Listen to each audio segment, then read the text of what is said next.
Pessoal, para os vídeos não ficarem muito longos e ter problema, dificuldade de você ter que, de repente, ter que assistir tudo de uma vez só, eu resolvi dividir esse vídeo dessa aula de hoje em dois. Então, na verdade, nessa semana a gente vai ter esses 3 vídeos menores, mas é só por uma questão de facilitar aí o estudo e para facilitar também as questões ligadas a fazer o upload dos vídeos e assim sucessivamente, ok?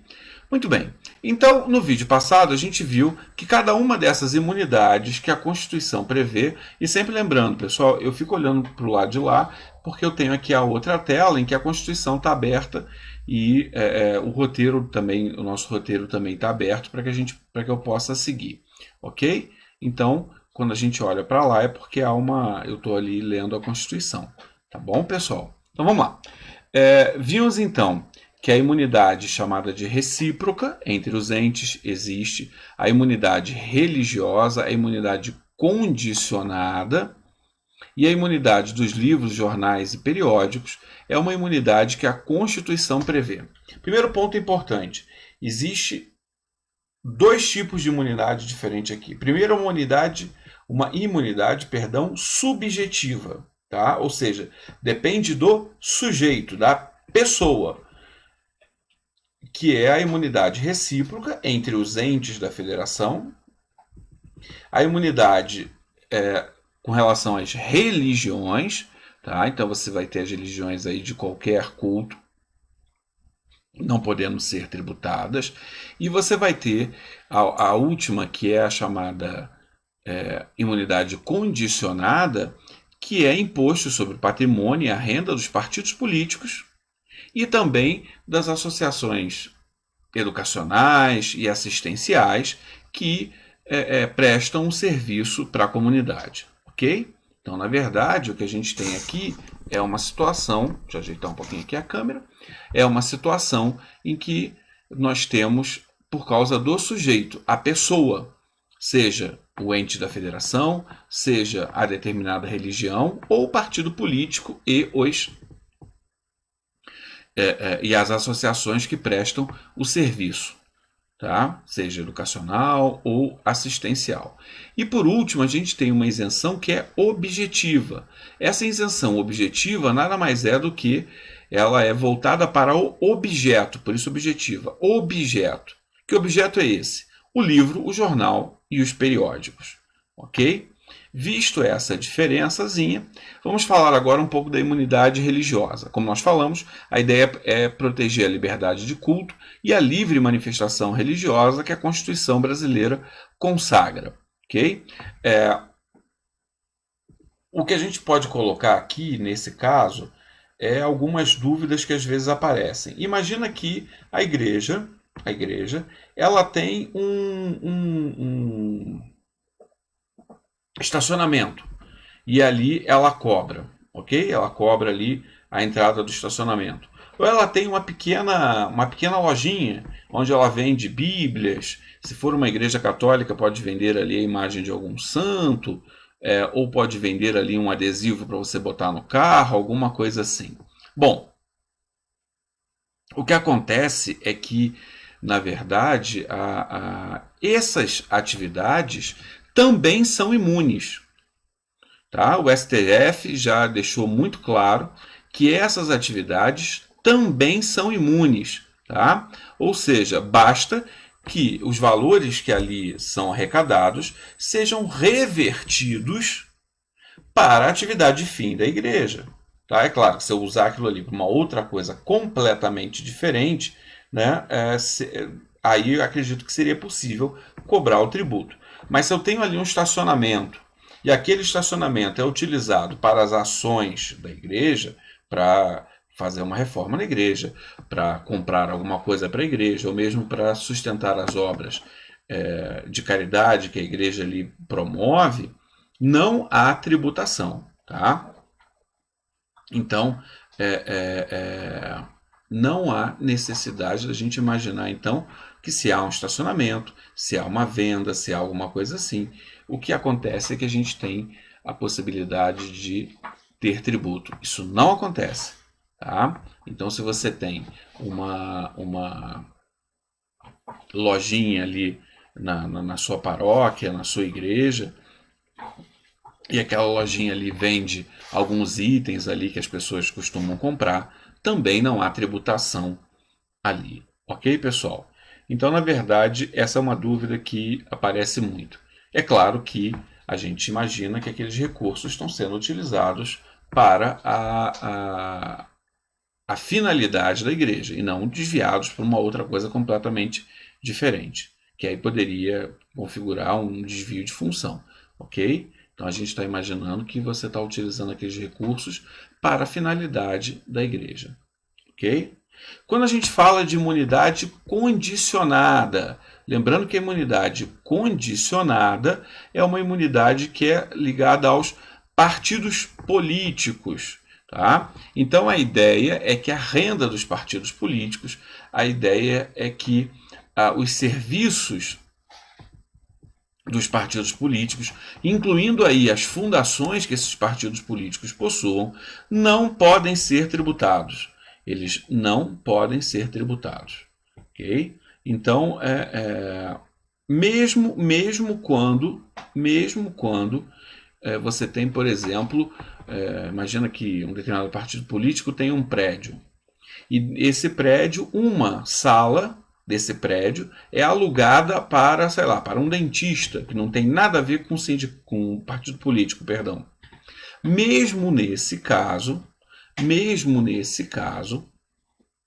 a gente vai ter imunidade, tá? Porque esses recursos, né, vão ser utilizados para, esse recurso do aluguel, vão ser utilizados para a finalidade ali do partido político.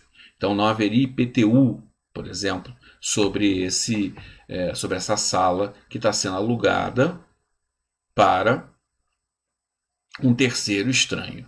Com relação à questão dos sindicatos, que também estão previstos, né, porque são os sindicatos, os partidos e as instituições de educação e assistência social sem fins lucrativos.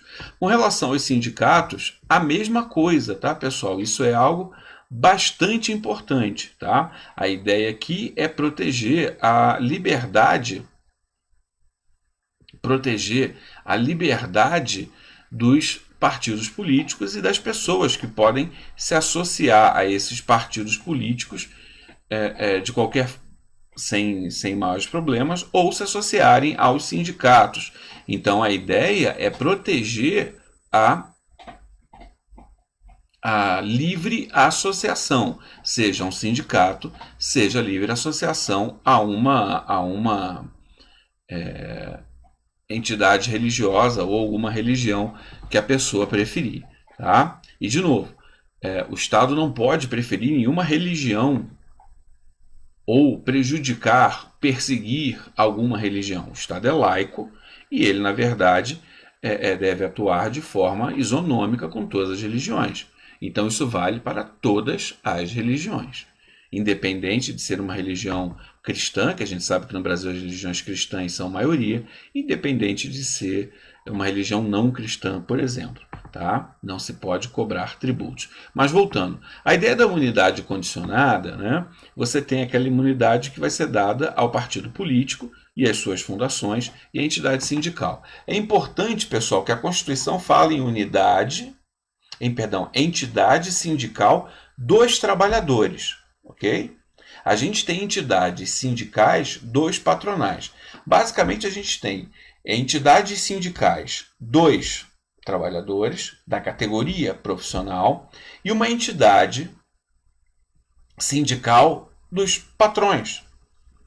Então você vai ter por exemplo, uma entidade sindical dos comerciários e você vai ter uma entidade sindical que representa os donos do comércio.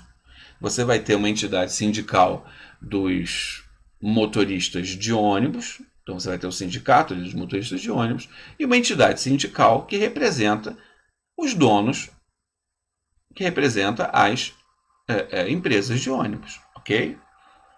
A Constituição é muito clara. As entidades sindicais dos trabalhadores. Então, as entidades sindicais patronais pagam tributos, e isso é algo de grande importância para nós. A gente não pode perder isso de vista. Ok? Muito bem, pessoal. Quando a gente fala de livros, jornais, periódicos e papel destinado à sua impressão, isso já parece que fica um pouco meio até uma coisa meio antiga, né? Porque hoje em dia livro de papel, livro de papel o pessoal ainda usa, mas jornal de papel, revista de papel, nossa, isso praticamente é algo que tende a se extinguir, né? Ou seja, de qualquer forma, a gente tem aí uma regra constitucional que acho que no futuro vai precisar ser reinterpretada. O que a gente não vai cobrar de tributo é do livro digital, né? E não do livro de papel. Mas vamos lá. A primeira observação que a gente pode fazer aqui é que, primeiro, existem várias coisas que, à medida em que o tempo foi passando, o Supremo Tribunal Federal foram decidindo que são imunes, tá? Lista telefônica, álbum de figurinhas, manuais técnico-didáticos, película de polímero de propileno, né, que é o plástico que é utilizado na capa dos livros, tá? Isso é algo que é imune, tá? Não paga tributo, tá? Assim como também, né, o papel que é utilizado para a sua impressão. Porém, não são imunes, tá? Pagam tributos. A tinta para impressão dos livros, tá? Figuras sem álbuns, tá? Uma figura que você imprime de repente para vender, uma gravura, tá? Máquinas e equipamentos utilizados para a produção dos livros e jornais, agendas, calendários, isso tudo não são imunes, porque não são considerados livros, jornais e periódicos. Ok? É importante que isso houve uma pressão depois muito grande e aí o CD-ROM começou também a ser considerado como livro, tá? Só que hoje também ninguém usa mais CD-ROM, né? Você deve uma criança um CD, ela nem sabe para que serve. Então foi uma pressão que existiu, mas que na verdade não gerou muitos frutos, porque isso foi aprovado e a tecnologia avançou e aí o CD-ROM também deixou de ser algo tão importante. É claro que a gente tem ainda o mercado de DVD e principalmente de Blu-ray, que ainda tem ali alguma coisa, mas acho que também tende a desaparecer. Mas de qualquer forma, tá? Fonogramas, videogramas musicais produzidos no Brasil, contendo obras musicais, tá? Também não vão pagar tributo, ok? Mas a tendência é que isso no futuro cada vez seja mais irrelevante, no sentido de que ninguém compra mais CD, as pessoas usam aplicativos aí como o Spotify da vida, as pessoas não compram mais o DVD ou Blu-ray do filme, porque elas sabem que está lá na Netflix, na Amazon ou em outro serviço desses de streaming na hora que elas quiserem. Tá? Então as pessoas não estão mais tão ligadas ali no conteúdo físico, né? E sim no conteúdo, digamos, propriamente dito. Né? Não preciso comprar alguma coisa física, um CD, um pedaço de plástico ali. Mas, de qualquer forma, é possível que a gente tenha que reinterpretar essa norma, porque livros, jornais e periódicos vão deixar de ser físicos e vão se transformar em coisas virtuais. E, mesmo assim, não devem ser cobrados tributos, porque, na verdade, a Constituição fala livros, jornais, periódicos e o papel destinado à sua impressão. Se não tem papel, nada impede que livros, jornais e periódicos continuem não pagando tributo. Por quê? Porque o espírito, como eu falei lá atrás, é proteger a liberdade de expressão das pessoas. E aí, se eu crio um tributo, eu posso criar uma limitação a essa liberdade de expressão. Ok? Isso é algo que é muito importante. Ok, pessoal? Então, demos aqui uma passada no que diz respeito a essa questão aqui, que é muito, muito importante. Tá? Só ficou faltando falar da ideia da imunidade recíproca, tá? Dos entes federativos. Gente, qual é a ideia da imunidade recíproca dos entes federativos? A ideia é que você não deve tributar, tá? O outro membro da federação. Então, o município não deve tributar a União não deve tributar o município, para você garantir a estabilidade do pacto federativo, para você evitar que você tenha um ente da federação ajuizando uma ação, uma execução fiscal em face de um outro. Imagina, você vai ter aí o município processando o Estado processando a União processando. Não faz sentido, né? Isso pode gerar uma série de conflitos. Para evitar isso, e como a ideia da federação é uma ideia muito cara para a Constituição, né, que instituiu a República Federativa do Brasil, há essa previsão, que é a previsão de não haver tributos, não se cobrar imposto, seja imposto sobre patrimônio, imposto sobre produção e circulação, imposto sobre qualquer outra coisa, tá? Não são cobrados esses impostos. Mas aqui a gente tem que fazer uma última observação para encerrar esse vídeo. Quando a gente tem, por exemplo, uma viatura da Polícia Militar, a Polícia Militar ela é ligada ao governo do Estado. Essa viatura vai pagar IPVA? Bom, a primeira resposta que você tende a fazer, a primeira resposta é a seguinte: não paga, porque eu não tenho como cobrar tributos de um ente federativo sobre o outro. E aí você vai responder errado. Porque, na verdade, o IPVA é um imposto estadual. A Polícia Militar é do Estado. Nesse caso, eu não vou pagar o imposto porque é a mesma pessoa. A Polícia Militar é do Estado, o IPVA é do Estado. Não faz sentido o Estado pagar tributo para ele mesmo. Ele vai pagar imposto para ele mesmo. Na verdade, ele vai gerar uma despesa, né, que ele vai ter que montar uma estrutura para recolher esse dinheiro, pagar e arrecadar o dinheiro. Não faz sentido nenhum. Tá? Então, isso é importante. Ok? Um prédio de uma escola municipal não paga IPTU porque ela já é do município. Agora, um colégio estadual não paga IPTU, aí sim, por causa da imunidade recíproca. Ok, pessoal? Bom, no próximo vídeo a gente vai falar de isenção e vamos falar de alíquota zero. Mas isso fica para a próxima. Pessoal, tenham todos, tá, um bom estudo, não deixem de fazer as nossas tarefas e até a próxima.